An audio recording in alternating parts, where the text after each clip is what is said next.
चलो तो क्लियर दिख रहा है बेटा? ओके, तो हम लोग कौन से पार्ट में आ गए? सेकंड पार्ट में। लगभग हमने कल क्या देखा था? डिफरेंशिएशन देखा था। क्या देखा था? डिफरेंशिएशन, है ना? वही चल रहा है। तो लेक्चर 2 आज हम देखेंगे डिफरेंशिएशन का। ठीक है, लेक्चर नंबर 2 है। 1 फिनिश हो गया, बिल्कुल समझ में आया। हमने उसमें जानना है डिफरेंशिएशन होता क्या है। ठीक है, डिफरेंशिएशन होता क्या है, और रूल्स भी हमने देखे होंगे। और क्या देखे होंगे हमने? रूल्स भी देखे होंगे। क्या देखे होंगे बेटा? रूल्स भी। कितने रूल्स देखे थे बताओ? 2 रूल देखे थे। यस, पहला कौन सा देखा? Differentiation of constant is 0। First rule is differentiation of constant is 0। Yes, और दूसरा रूल क्या देखा? पावर रूल देखा था ना? क्या देखा था? Power rule. पावर रूल क्या था? पावर आगे आएगी और एक पावर कम होगी। ठीक है, अब देखो यहां पे फर्क क्या पड़ता है। मैं अभी आपको एक बात और समझा देता हूं। देखो समझो, आपके जीवन में नीट और जी जब एक प्रेशर बन के आते हैं ना, तो आप हैंडल कर पाओगे या नहीं कर पाओगे? तो वो इजीली हैंडल कब कर पाओगे? जब आप रेगुलर वर्क करोगे। अब रेगुलर वर्क में भी देखो कैसा होगा। यानी कई दिन ऐसा भी हुआ है ना कि तीनों सब्जेक्ट के नॉर्मल वर्क है, होता है ना, और आप जल्दी फ्री हो गए, हुआ ना? तो ये 1.5-2 साल आप क्या कीजिए, जल्दी फ्री हो जाते हो तो जो पुराना काम है उसको फिर से रिवाइज कीजिए। आप क्या करते हो? ये नॉर्मल बच्चे का बताता हूँ। एक रैंकर बच्चा क्या करता है, जो जेई नीट में रैंक ला रहा है, बोर्ड में रैंक ला रहा है, और एक नॉर्मल जो है एवरेज क्यों रह जाता है? तो जैसे अगर आप देखो कि फेस्टिवल डे है, संडे है, तो हम उन दिन रिलैक्स होते हैं। जो एवरेज बच्चा है वो रिलैक्स होता है, क्या चलो आज कुछ भी काम नहीं है, आज हम फ्री हैं, आज हम ये काम कर लेते हैं, वो कर लेते हैं, फलाना दिखना कर लेते हैं। और जो रैंकर बच्चा होता है, वो रैंकर बच्चा क्या करता है? वो रैंकर बच्चा समझना है, उस दिन का, उस समय का यूज करता है। जैसे कि मान लो संडे है, तो तीनों सब्जेक्ट में कितना इस वीक में हुआ वो कर लिया रिवाइज, और वो जल्दी जल्दी रिवाइज हो गया क्योंकि वो अच्छे से काम कर रहा था। अब रिवाइज होने के बाद भी उसके पास अगर समय बचता है तो वो अपना कुछ समय फ्री टाइम अपनी एक्टिविटी करने में, और फिर भी समय बचता है तो एमसीक्यू कर लेता है, एक्स्ट्रा एमसीक्यू कर लेता है। समझ रहे हो? तो ये थॉट आपको डेवलप करनी है। फिर आप 2 साल के बाद, 1.5 साल के बाद जो पोजीशन पे जाना चाहते हो वो पहुंच जाओगे आराम से, बिल्कुल एकदम इजी वे में, बिल्कुल एकदम इजी वे में। समझ रहे हो? यस। तो अब हम लोग उसी को समझ रहे थे कि रोज का रोज काम करो। जैसे कि आज मैंने डिफरेंशिएशन अभी आपको पूछा, तो आपने अगर ये 10 मिनट 15 मिनट दिए होते रिवीजन को, 10-15 मिनट बिफोर लेक्चर और कभी भी, तो आपको ये दोनों रूल पता होते हैं। क्या होता है भाई? कांस्टेंट का डिफरेंशिएशन 0 होता है, और पावर रूल क्या होता है? पावर आगे आती है और एक पावर कम हो जाती है। बोलो पक्का? आया समझ में? बिल्कुल क्लियर है। अब हम देखते हैं कि भाई एक और थर्ड रूल ये है, समझना है। थर्ड रूल बेटा समझना है आपको। थर्ड रूल ये है, अलग नाम देते हैं, डिफरेंशिएशन जो है वो प्लस और माइनस के लिए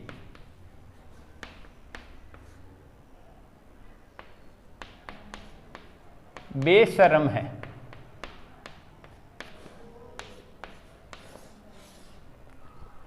प्लस और माइनस के लिए कैसा है? बेशर्म है। अब ऐसा रूल आपको कहीं कोई टेक्स्ट बुक में नहीं मिलेगा। ये याद रखने की एक टेक्निक बना दी मैंने कि भाई प्लस और माइनस के लिए बेशर्म है। यानी बेशर्म हम किसे कहते हैं?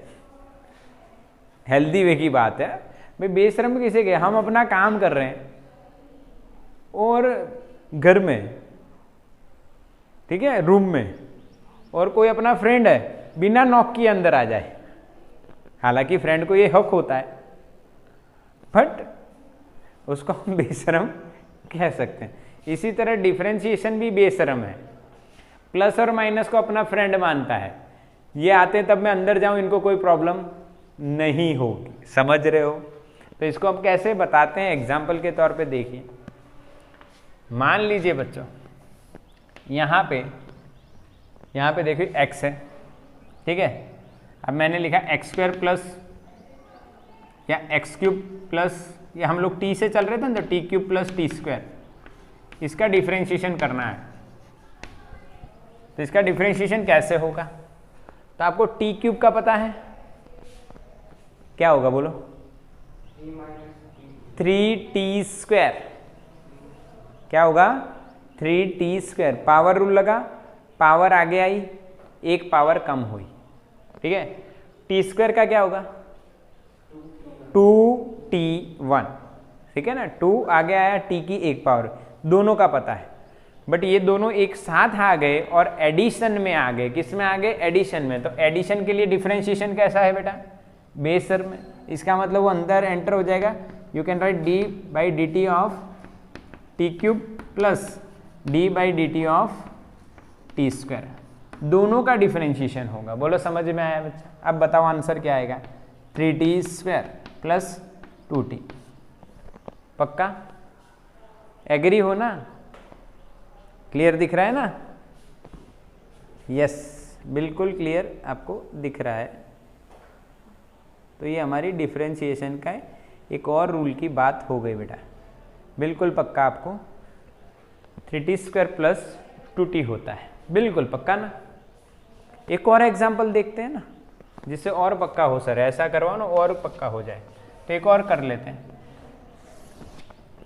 एक और एग्जाम्पल हम लेते हैं। एग्जाम्पल नंबर इसका 2, ये 1। देखो डी बाई डी टी आप कुछ भी लेते हो बेटा, T cube plus 4t square plus 3t plus 2, लंबा चौड़ा ले लिया। क्वेश्चन सॉल्व करो, तब डायरेक्ट आंसर दोगे या अंदर पहले D T by d T को लिखोगे, ऐसा लिखना जरूरी है, ऐसा लिखना जरूरी है। सोचो, आपको एमसीक्यू या सम में ऐसा लिखना जरूरी नहीं है। अब डायरेक्ट आंसर दो। टी क्यूब का लिखो 3t स्क्वायर, 4 2 जा 8t, और इसका 3। 2 का क्या होगा, 2 का 0, क्यों, अकेले कांस्टेंट का 0 होता है। हाँ अच्छा, एक रूल रह गया है ना, ये वाला आपको समझ में नहीं आया होगा, ये कैसे किया है ना। तो वो रूल है, ये यहाँ पे कर देते हैं बेटा। वो थर्ड मान लो, ये फोर्थ ले लो। ये कौन सा मान लो, फोर्थ। ये हमारा रह गया थर्ड रूल। देखो हाँ थर्ड रूल देखो, थर्ड रूल देखो, थर्ड रूल है कांस्टेंट इन मल्टीप्लिकेशन। ये रूल समझिए, अगर कांस्टेंट मल्टीप्लिकेशन में है तो क्या होगा। जैसे कि हमने यहाँ पे लिखा बेटा, एक एग्जाम्पल देख लेते हैं। D by d t of के मल्टीप्लिकेशन में भी हो सकता है और डिवीजन में भी हो सकता है, कहीं पे भी हो सकता है, मल्टीप्लिकेशन और डिवीजन। तो यहाँ पे मैंने लिखा टी स्क्वायर। तो क्या करोगे आप, ये सोचिए और समझिए, ध्यान से देखिए। जो D by d T into के टी स्क्वायर है, के टी स्क्वायर है, उसमें के कांस्टेंट है, d by d t of T square. तो ये आप करोगे, आप ये करोगे, कांस्टेंट को कहाँ निकालोगे, बाहर निकालोगे। अब आप कहोगे सर कांस्टेंट का तो जीरो होता है, पर वो कब जीरो होता है? अकेला हो तब। अकेला कांस्टेंट उसका डिफरेंशिएशन जीरो होता है। अगर कांस्टेंट किसी के साथ मल्टीप्लाई में है तो उसका डिफरेंशिएशन जीरो नहीं होता है। वो मल्टीप्लिकेशन में है तो उसको बाहर ले लो, चाहे डिवीजन में उसको बाहर ले लो। किसका डिफरेंशिएशन करना रहेगा? टी का स्क्वायर। तो आंसर क्या आएगा बताइए अब? k into 2t। बोलो क्लियर? टी स्क्वायर का क्या हो गया? 2t। पावर रूल लग गया। चलो एक और एग्जांपल इधर देखो। D by d t of 3t⁵। चलो बताओ 3 किधर जाएगा बेटा? बाहर आ जाएगा। और डिफरेंशिएशन किसका होगा? सिर्फ t⁵ का होगा। चलो t⁵ का क्या होगा बेटा? यस 3, इसका 5 आगे आ जाएगा, t की 4 पावर हो जाएगी, एक पावर कम, पावर रूल लगा दिया। 5 3 जा 15 t⁴। समझ में आया? अब स्मार्ट वर्क देखो। स्मार्ट वर्क कैसे करोगे? इधर ही आंसर दोगे। ये 3 कांस्टेंट है, 5 3 जा 15, t की 4 हो गया। फिर से देखो 5 3 जा 15, क्योंकि 5 आगे आएगा, 3 एज इट इज रहेगा। 5 3 जा 15 और t की कितनी हो जाएगी? 4। चलो एक और बताते हैं। D by d t of t⁶ upon 8, कुछ भी अपॉन में आ गया। अब तो क्या करेंगे हम लोग? 1/8 को बाहर निकाल लेंगे। D by d t of t⁶, D by d t of t⁶, 1/8 को बाहर निकाल लेंगे और D by d t of t⁶। चलो 1/8। अब क्या होगा? Power rule 6t⁵। बोलो हाँ के ना? बस 6t⁵ बोलो। समझ में आया? अब इसको आप सॉल्व करो, जो आंसर आपको मिलता है। यानी आप यहाँ पे क्या लिख पाओगे बेटा? ये हो गया 4 2 जा और ये 3 2 जा, यानी 3/4 t⁵। Final answer. बोलो आया कि नहीं आया? यहाँ पे 4 2 जा, अच्छा बराबर है भाई, 6 आ गया है और t⁵। ओके डन है ना? कोई डाउट है? ओके क्लियर के नहीं? ये 3 एग्जाम्पल आए। कौन सा रूल? Third rule. नाम क्या? कांस्टेंट इन मल्टीप्लिकेशन हो या डिवीजन में, कांस्टेंट का डिफरेंशिएशन करना है नहीं, उसको कहाँ ले लेना है? बाहर। पर अगर अकेला कांस्टेंट है तो उसका डिफरेंशिएशन क्या करोगे? 0 करोगे। चलो पक्का। अब इधर आ जाओ, ये वाला है, इसी के लिए मैंने थर्ड रूल चलाया पहले। इसमें कोई रूल का अरेंजमेंट है आपके लिए है। अब मेरे को तो आते ही हैं, पर आपके लिए अरेंज करने के लिए मैंने इसको 3 नंबर दिया पहले, ये ध्यान रखना है। अब देखो फोर्थ में यहाँ पे डिफ्रेंशिएशन प्लस और माइनस के लिए बेसर में, यानी वो प्लस और माइनस में एंटर हो जाता है। क्या हो जाता है? एंटर हो जाता है। एंटर हो गया, हमने कर दिया यहाँ पे। बट फिर से एक बार देखेंगे, यहाँ पे तो सिंपल लगा क्योंकि यहाँ पे कोई कांस्टेंट मल्टीप्लिकेशन में नहीं था। अब यहाँ पे देखो कांस्टेंट मल्टीप्लिकेशन में इन 2 जगह। तो देखो t³ का क्या होगा बेटा? हम ऐसे ही करेंगे, d by d t of t³ plus 4 constant है, d by d t of t² plus 3 constant multiplication में, इसीलिए d by d t of t plus d by d t of constant 2, अकेला है इसलिए हुआ। अब बताओ पहले का आंसर क्या आएगा बेटा? पावर रूल लगेगा, क्या हो जाएगा? 3t² प्लस ये क्या हो गया? t², ये आ गया है 2, 4 2 जा 8t plus 3 tt by d T 1 और 2 का 0। तो हमारा आंसर यही था ना। अभी आया कि नहीं, समझ में आया? बिल्कुल। तो constant in multiplication and division हुआ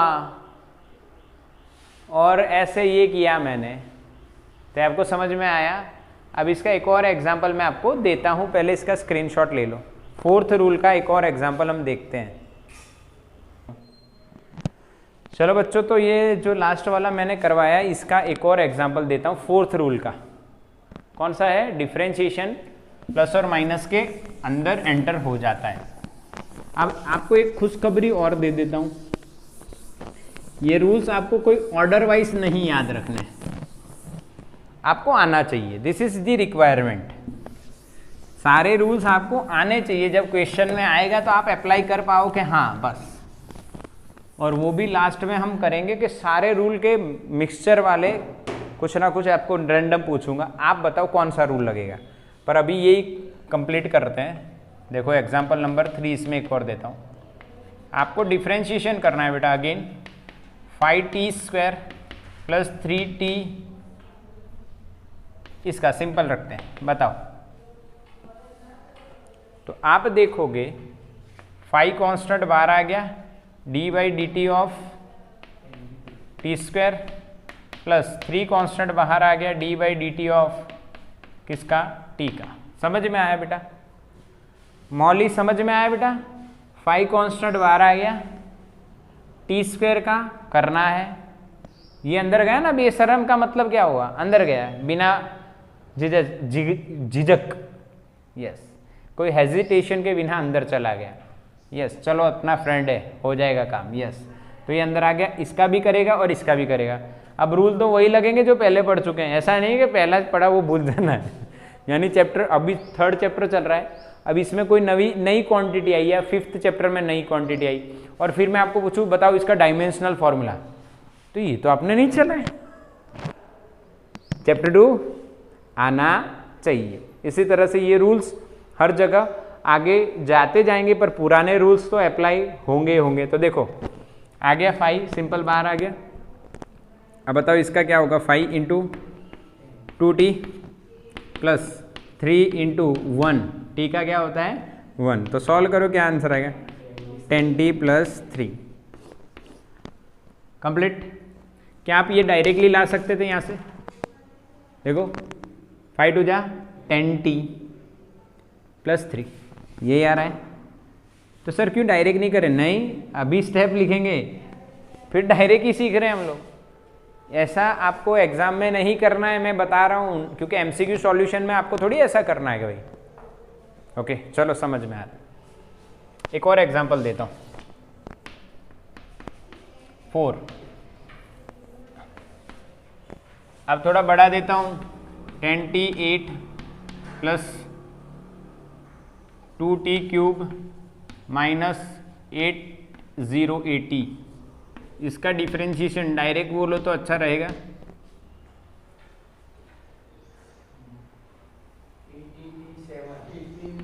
(80t7 प्लस 6t²)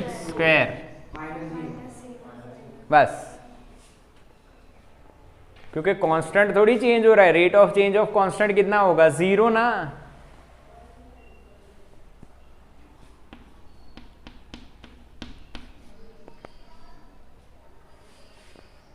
पक्का हो रहा है ना? चलो एक और देख लेते हैं। t⁷ प्लस 2t - 3 प्लस 9, इसका डिफरेंशिएशन करो डायरेक्टली या स्टेप वाइज कर लो। t6 प्लस माइनस 6t²,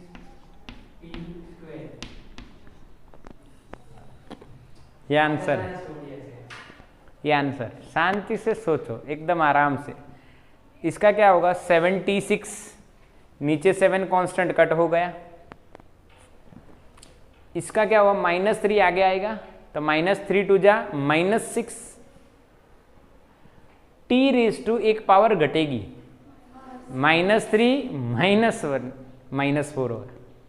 हाँ, इसीलिए करवा रहा हूँ, ऐसा नहीं कि आपको आ गया। देखो अभी यहाँ पे दिक्कत हुई ना थोड़ी सी, इसीलिए मैं एग्जाम्पल्स ज़्यादा प्रैक्टिस करने का मतलब ही यह होता है कि आप इतना आगे बढ़ जाओ कि आपको वो सिंपली आ जाए कोई भी तरीके का। अब यानी एक और देख लेते हैं, आपको स्टेप बाय स्टेप नहीं कराऊंगा, इसको समझ रहे हो ना। अब डायरेक्ट मैंने बोला ना यहाँ पे 2-3 स्टेप नहीं लिखनी है बीच में, ये 2 स्टेप गई, अब डायरेक्ट आंसर, इतना तो पक्का हमें आना चाहिए।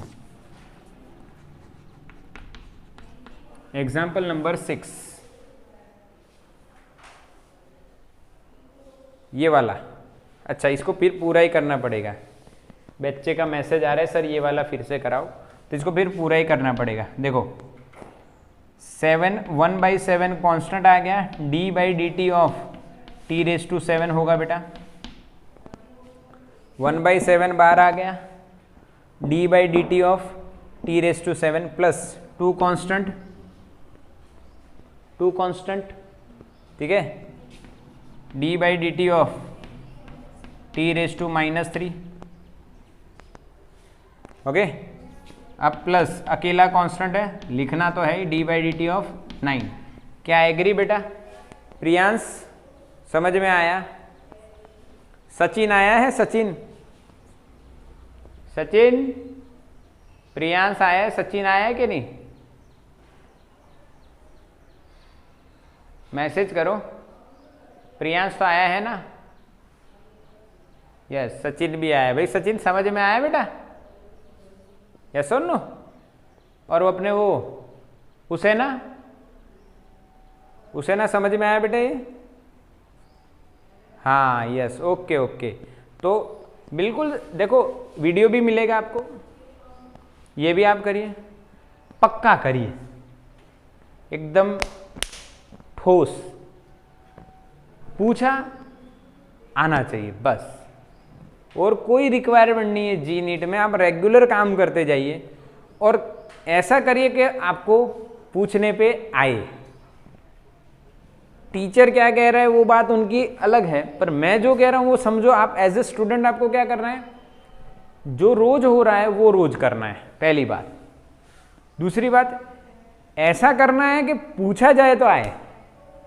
सिर्फ वो होमवर्क 8, 9, 10 वाला नहीं है कि सर ने होमवर्क दिया तो लिख दो, मैडम ने दिया लिख दो, नहीं, ऐसा करो कि पूछा जाए तो आना चाहिए। ये सिंपल एक चाबी आपको दे दिए, अगर ये फॉलो कर रहे हो बेटा तो आपको रात भर जगने की कोई जरूरत नहीं है। जो कहते हैं ना बच्चे को हम रात भर जग के पढ़, नहीं, नॉर्मल पढ़ाई करनी है, नॉर्मल ही होता है, मेहनत करनी है अपनी अलग से खुद से। पर ये बोला इसके हिसाब से फिर कितना भी जगना पड़े तो जगो, पर ये करके सोना है बस। सोना कब है? पक्का हो जाए फिर। अब देखो, इसीलिए तो मेरे एक बच्चे ने मेरे को मैसेज किया कि सर ये समझ में नहीं आया, तो मैंने पूरा कैंसिल किया और फिर से किया। जब तक करना है तब तक, समझ में ना आए तब तक। कब तक करना है? समझ में ना आए, पक्का ना हो जाए, ये ध्यान रखिए। अब इसका वही हिसाब है, देखो 1/7 आपका एज इट इज, t⁻7 का पावर रूल लगेगा, 76 plus 2 as it is, t⁻−3 है तो पावर रूल क्या लगेगा, -3t⁻⁻4 प्लस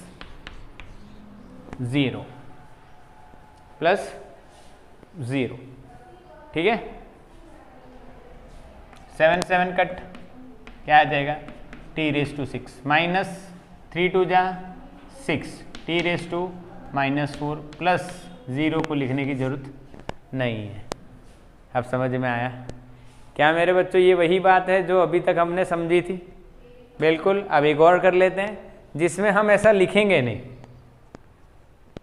ये नहीं लिखेंगे, ये 2 स्टेप जो कि वो नहीं करेंगे। अगेन रेडी हो जाओ, रेडी हो जाओ, हमें ये 2 स्टेप नहीं करनी बच्चों, बिल्कुल नहीं करनी। एग्जाम्पल 6 देखो, d/dt of -7t⁻⁻5 plus 8t² plus 3t/5, थोड़ा सा और डिफिकल्ट बनाया जाए।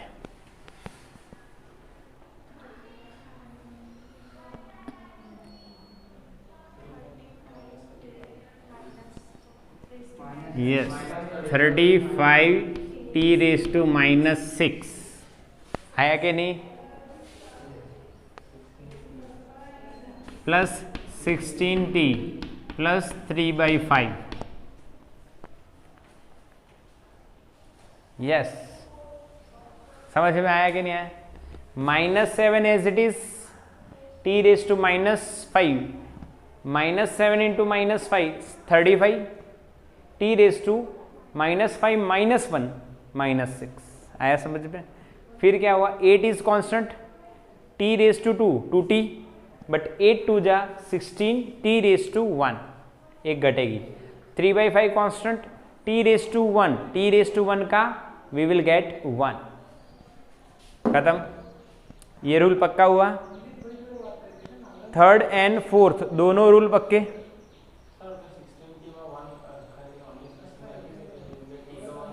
नहीं t² का डिफरेंशिएशन क्या होगा? 2t। अब t अकेला आया वो तो डिफरेंशिएशन होने के बाद आया, डिफरेंशिएशन होने के पहले t अकेला है तो उसका क्या होगा? 1। डिफरेंशिएशन इसका t² का क्या होगा? 2t। वो हो गया, उसके बाद वो अकेला है ऐसा नहीं देखना है, वो तो हो गया है ना। आगे ना खाना पेट भर लिया उसके बाद विचार आया कि कम खाते, तो वो तो कैसा होगा? डिफरेंशिएशन कर दिया, फिर उसके बाद नहीं देखना कि t अकेला है या जोड़ में है या ऐसे है कि वैसे। चलो क्लियर, स्क्रीनशॉट ले लो।